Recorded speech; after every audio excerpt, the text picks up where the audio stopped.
សួស្តីប្រិយមិត្តទាំងអស់គ្នាស្វាគមន៍មកកាន់ការសង្កេតសាច់រឿងថ្មីហើយថ្ងៃនេះយើងមកបន្តសម្រាប់សាច់រឿងរបស់យើងបន្តទៀត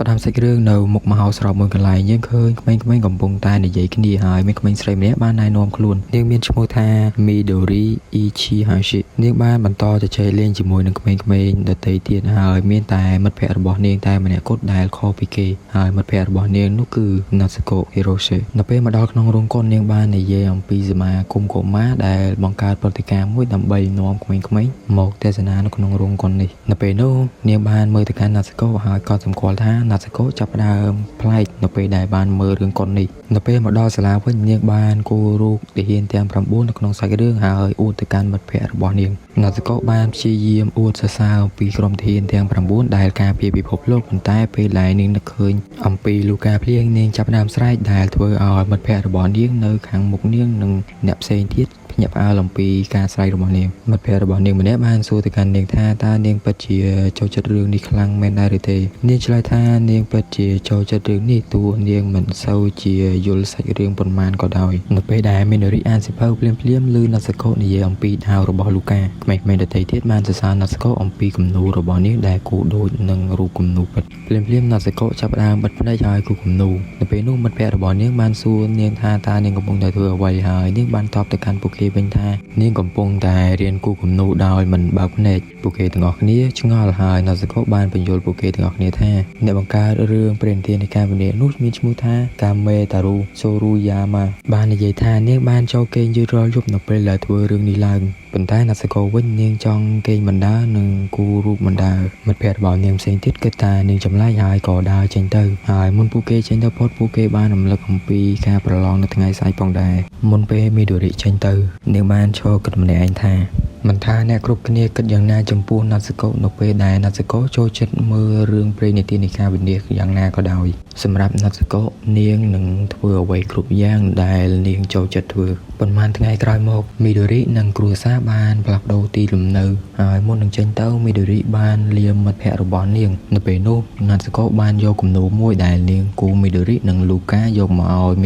Midori រំភើបនឹងកាដូនេះហើយក៏អរគុណទៅកាន់ Natsuko ជាលើកចុងក្រោយមុននឹងពួកគេបែកគ្នាហើយពួកគេក៏បានថតរូបជាមួយគ្នាមួយសន្លឹកផងដែរ5ឆ្នាំក្រោយមកយើងឃើញសិស្សម្នាក់កំពុងតែហាត់ប្រាណសិស្សម្នាក់នោះបានណែនាំខ្លួនថា Su Ninomiya អាយុ14ឆ្នាំ Su គឺជាសមាជិកម្នាក់នៅក្នុងក្រុមរត់ប្រណាំងហើយនៅពេលនោះមានសិស្ស2នាក់កំពុងតែឆ្លោះគ្នាហើយ Su ក៏លួចមើលនៅក្បែរនោះផងដែរពួកគេរៀបនឹងប៉ះគ្នាប៉ុន្តែត្រូវបានបញ្ឈប់ដោយ Natsuko ទាំង Su និងសិស្ស2នាក់នោះភ្ញាក់ផ្អើលអំពីវត្តមានរបស់ Natsuko ដែលលេចចេញពីណាមកក៏មិនដឹងហើយពេលនោះ Natsuko បានប្រាប់ឲ្យពួកគេបន្តការវាយគ្នាដើម្បីឲ្យនាងគូហើយដោយសារតែពួកគេទាំងពីរនាក់យឺតយ៉ាវ Natsuko ក៏បានបង្ខំពួកគេហើយពេលនោះពួកគេទាំងពីរនាក់ក៏រត់ដោយសារតែការបង្ខំរបស់ Natsuko ស៊ូបន្តទៀតថា Natsuko ក៏ជាមិត្តរួមថ្នាក់របស់គាត់ផងដែរ Natsuko ក៏ពីក្មេងស្រីដទៃនៅក្នុងថ្នាក់រៀន Natsuko បានអង្គុយគូប្រអប់មួយដែលពោពេញទៅដោយសត្វល្អិតកំពុងតែវាចេញពីប្រអប់នោះ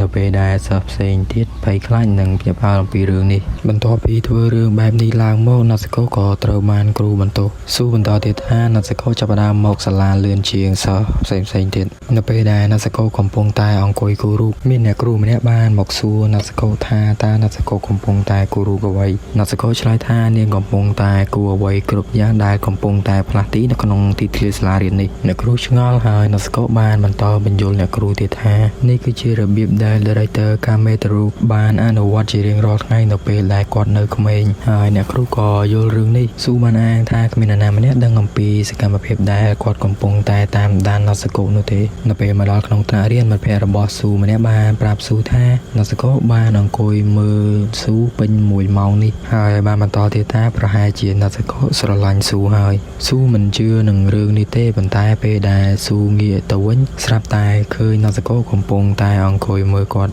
ស៊ូឆ្ងល់អំពីរឿងនេះប៉ុន្តែ Natsuko ប្រាប់ស៊ូវិញថាមិនបាច់ឆ្ងល់រឿងនេះទេនាងគ្រាន់តែចង់មើលស៊ូញ៉ាំទឹកដោះគោនោះតែប៉ុណ្ណោះស៊ូបន្តឆ្ងល់ប៉ុន្តែ Natsuko ប្រាប់ឲ្យគាត់ធម្មតា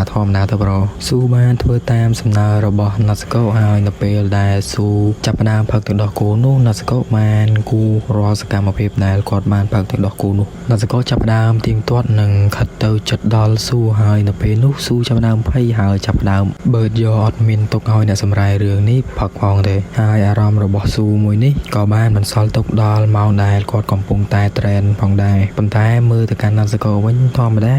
នៅព្រឹកបន្ទាប់ណាសកោបានប្រាប់ឲ្យស៊ូចេញទៅក្រៅដើម្បីពិភាក្សារឿងមួយតែពីរនាក់នៅពេលដែលមកដល់បន្ទប់មួយណាសកោបានចាក់ឃ្លីបវីដេអូឲ្យស៊ូមើលហើយចង់ឲ្យស៊ូរត់ដើម្បីឲ្យនាងគូរូបបន្ទាប់មកណាសកោសួរទៅកាន់ស៊ូថាតើស៊ូយល់ដែរឬទេស៊ូឆ្លើយថាយល់ទាំងដែលខ្លួនឯងមិនយល់សូម្បីតែបន្តិចប៉ុន្តែទោះជាយ៉ាងណាស៊ូក៏នៅតែរត់ដដែលណាសកោបានបន្តប្រាប់ស៊ូឲ្យរត់លឿនជាងនេះបន្តិចស៊ូរត់បណ្ដានិងស្រមៃនៅឃើញរូបភាពដែលគាត់បានតាមដានណាសកោបណ្ដាដោយឃើញថាស៊ូរត់នៅតែយឺតណាសកោបានប្រាប់ឲ្យគាត់បន្ថែមល្បឿនបន្ថែមទៀតពេលលើដូចនេះស៊ូក៏ចាប់ផ្ដើមបន្ថែមល្បឿនកាន់តែលឿនជាងមុនហើយនៅពេលនេះស៊ូចាប់ផ្ដើមលួចស្រឡាញ់គេតែម្នាក់ឯងដូចអ្នកមើលចឹងនិយាយលេងឯងហើយនៅពេលនេះស៊ូមិនត្រឹមតែរត់លឿននៅម៉ោងត្រេននោះទេសូម្បីតែការប្រឡងប្រណាំងក៏ស៊ូរត់បានលឿនជាងគេនិងជាប់លំដាប់ថ្នាក់លេខ1ផងដែរបន្ទាប់មកស៊ូបានសម្រេចចិត្តប្រាប់ពីអារម្មណ៍របស់ខ្លួនទៅកាន់ណាសកោនៅពេលស៊ូជួបណាសកោស៊ូសួរណាសកោថាថ្ងៃនេះអ្នកទៅមើលខ្ញុំអនុវត្តការរត់របស់ខ្ញុំទៀតដែរឬទេ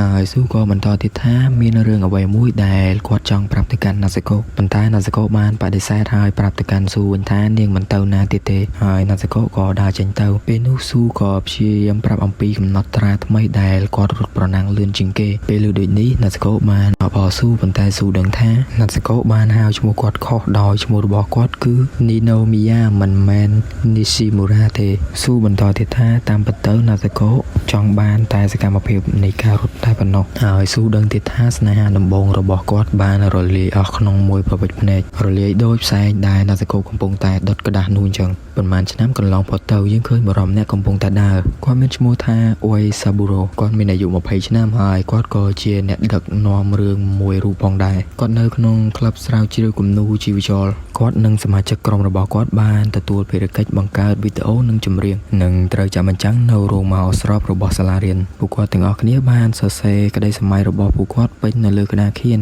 ប៉ុន្តែនៅពេលដែលពួកគាត់ព្យាយាមបង្កើតវាឡើងមកវាបានប្រែទៅជាអាក្រក់ភ្លាម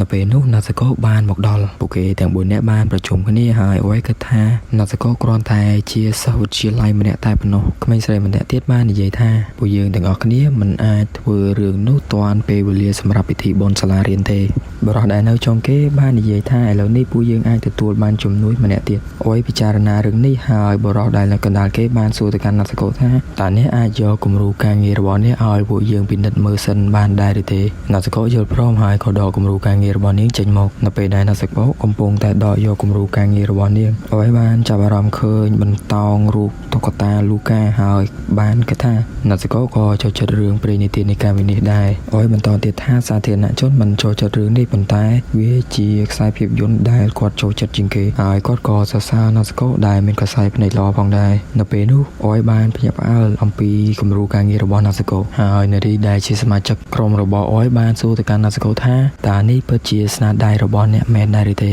ណាសកោឆ្លើយថានាងបានគូវានៅក្នុងឆ្នាំទី2នៃអនុវិទ្យាល័យបើខ្មែរយើងគឺថ្នាក់ទី8ហ្នឹងឯងអ៊ុយភ្ញាក់ផ្អើលម្ដងទៀតត្រឹមតែថ្នាក់ទី8អាចគូស្អាតដល់ថ្នាក់នេះចោះទម្រាំឥឡូវទៀតនៅពេលនោះដែរអ៊ុយបានចាប់អារម្មណ៍ថាមិត្តរួមក្រុមរបស់គាត់កំពុងសម្លឹងមើលគាត់ក្នុងរូបភាពភ្ញាក់ផ្អើលអ៊ុយបានព្យាយាមកែស្ថានភាពដោយលើកឡើងថាប្រហែលជាណាសកោមានទេពកោសល្យខាងគំនូរ animation 1 2 3 4 5អញ្ចឹងណាតោះមកអ៊ុយបានបញ្យល់ណាសកោអំពីឧបករណ៍មួយដែលមានឈ្មោះថា Pakba ហើយឧបករណ៍ហ្នឹងក៏យើងបានឃើញនៅក្នុងអ៊ីពីសូតមុនផងដែរតែខ្ញុំអត់ដឹងថាឧបករណ៍ហ្នឹងវាមានឈ្មោះអីចឹងហើយយើងតសាច់រឿងរបស់យើងទៀតអ៊ុយបានបន្តបញ្យល់ណាសកោប៉ុន្តែដោយសារណាសកោចេះហើយរៀងធុញបន្តិចណាសកោក៏ឆ្លើយថាខ្ញុំដឹងហើយមួយម៉ាត់នេះរៀងសាបបន្តិចប៉ុន្តែធ្វើឲ្យអ៊ុយនេះរៀងតឹងចិត្តដែរបន្ទាប់មកអ៊ុយក៏យកឧបករណ៍ចាក់បទចម្រៀងដែលមានចម្រៀងត្រូវនឹងសាច់រឿងមួយនេះយកមកឲ្យណាសកោពេលគាត់ដើរចេញទៅគាត់បានប្រាប់ណាសកោថាមានអ្វីមិនយល់អាចប្រាប់គាត់បានហើយណាសកោមិនខ្ចីថប់នៅពេលគាត់ដើរចេញទៅគាត់គិតថាណាសកោ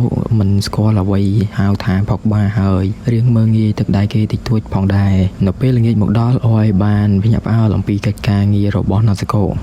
ធ្វើបានល្អជាងអ្វីដែលអយគិតទុកមុនហើយសមាជិកក្រុមរបស់អយបានសរសើរនាងមិនដាច់ពីមាត់នៅក្នុងម៉ោងការងារណាត់សកោបានធ្វើការលឿនជាងគេហើយនៅពេលនេះណាត់សកោក្លាយជា director នៅប្រចាំក្លឹបនេះវិញម្ដងនៅពេលនេះការងាររបស់ពួកគេទាំង4នាក់ត្រូវបានណាត់សកោធ្វើហើយទាំងអស់ពេលយប់មកដល់ពួកគេបានទទួលទានអាហារពេលយប់ហើយបុរសមេធំជាងគេបានសួរណាត់សកោថាតើថ្ងៃអនាគតណាត់សកោនឹងធ្វើអ្វីហើយហេតុអីណាត់សកោមិនមកចូលរួមជាមួយនឹងសាលារបស់ពួកយើងប៉ុន្តែចាយភវន្តាគិតថាណាត់សកោប្រហែលជាចូលសាលាសិល្បៈច្រើនជាងណាត់សកោឆ្លើយថានាងនឹងទៅរកការងារហើយពួកគេភ្ញាក់ផ្អើលអំពីរឿងនេះហើយគិតថាណាត់សកោប្រហែលជាចូលទៅ Studio Animation ហើយណាត់សកោបន្តទៀតថានាងពូកែស្រាប់ហើយគ្មានអ្វីដែលនាងត្រូវខ្ជះខ្ជាយពេលវេលានៅក្នុងសាលាសិល្បៈទៀតទេនៅព្រឹកបន្ទាប់អួយបានពិនិត្យមើលកិច្ចការងាររបស់ណាត់សកោគាត់ភ្ញាក់ផ្អើលអំពីកិច្ចការងារដែលណាត់សកោធ្វើបានល្អហើយគាត់បន្តទៀតថានេះគឺជា anime ដែលល្អជាងគេបំផុតល្អជាង anime ផ្សេងៗទៀតដែលគាត់ធ្លាប់មើលតាំងពីមុនមកនៅក្នុង